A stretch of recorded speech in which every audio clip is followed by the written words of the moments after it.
manger, it continues through a trials of suffering, marked by the forced wearing of a crown of thorns.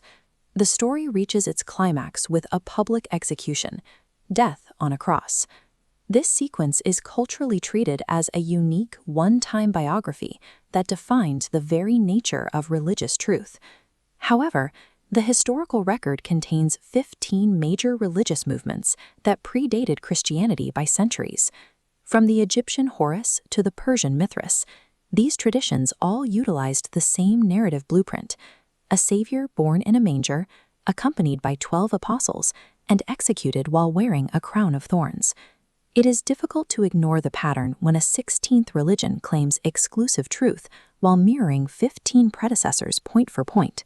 If this Messiah sequence isn't a unique historical biography, we have to determine exactly what phenomenon these 16 different cultures were actually recording.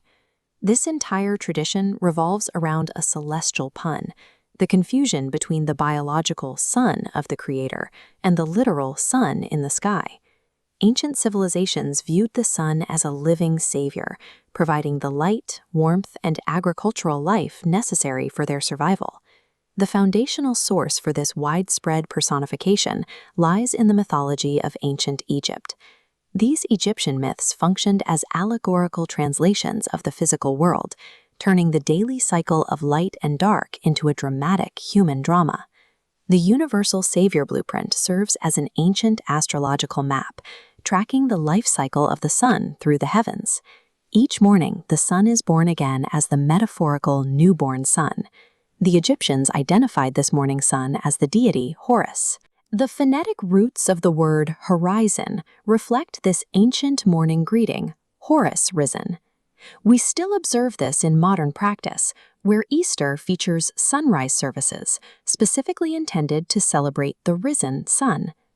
These everyday words and rituals keep the mechanics of ancient Egyptian sun worship alive, hiding them in plain sight within modern tradition.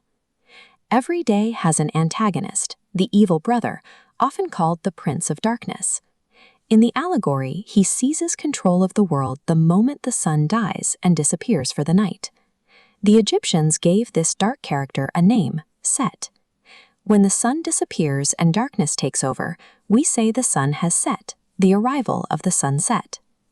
The theological struggle between good and evil, light and dark, is a personification of the literal daily transition from day to night. This brings us back to the 15 older religions that shared these identical stories. The Egyptian template of light versus darkness was adapted and adopted by nearly every culture that followed, spanning thousands of years. Christianity exists as the 16th and most familiar iteration of this ancient astrological allegory. The manger, the 12 apostles, the crown of thorns, and the cross function as celestial markers, mapping the movement of the stars. The greatest story ever told remains a beautifully disguised map of the heavens, reflecting the very sky that has watched over us since the beginning.